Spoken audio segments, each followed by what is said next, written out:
Hey guys, I'm Robin Rosado with Top Speed Golf. Today's video, I'm going to talk about early extension. You've always heard that term, hips are coming off the wall. How we're going to get rid of that in the golf swing, and a good drill that's going to help you out. So let's go and get started. All right guys, so early extension. Let me talk about first what that is.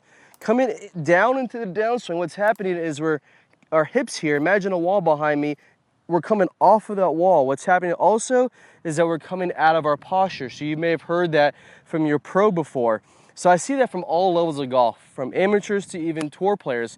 What normally I see what's happening is that we're having early extension, so hips coming off this wall here, our path is traveling way into out. So what's happening is it could result into a block out to the right for your righties, or actually a snap hook. So we're snap hooking it, and because we're overworking these hands, and getting the club to turn over. So like I said, you even see this with great players because you can get the timing just right with your hands.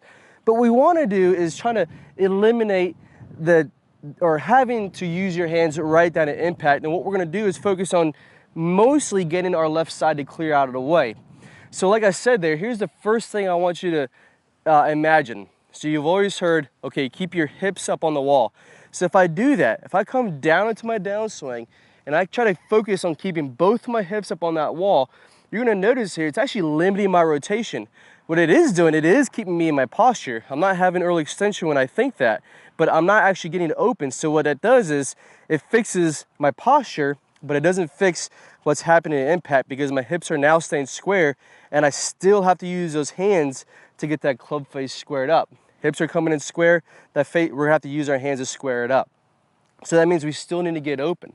So going back to what I was saying there is, I want you to feel your hips are separate. They technically are. So when we're coming back here, we're rotating on our backswing. First thing I want you to feel is right back pocket is resting on that wall behind you. As you're coming down now, whenever we're thinking our hips are separate, left back pocket here is crushing that wall behind you. You notice here, as I open on up, you can at least see a little bit of that my left pocket right here. It's already going to help me as far as that early extension move. Next part, I mentioned there earlier, is talking about how we don't want to throw our hands at it. Ideally, the less hands, we're still going to use our hands. The less hands that we use down at impact, the more consistency we're going to have.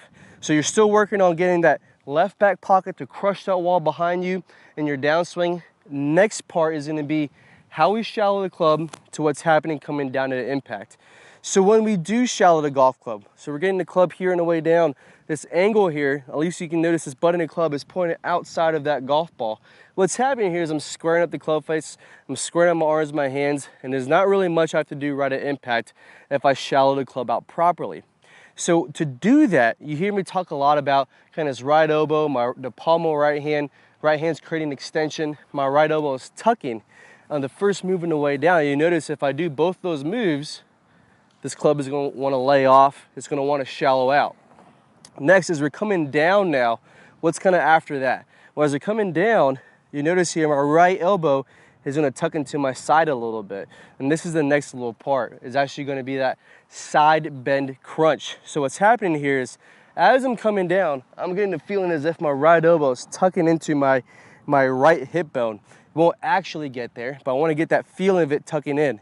You're also noticing that my whole side here, kind of like from my knee all the way to my shoulder, is getting kind of scrunched up. So I'm kind of getting everything compact here on my right side. But what's also happening now, it's making it really easy for me to clear out my left side. So by the time I get to impact, you can see my right elbow is bent. I'm over exaggerating the feeling of it tucking into my right side. It may come off a little bit, but I'm really feeling my whole entire right side is crunching.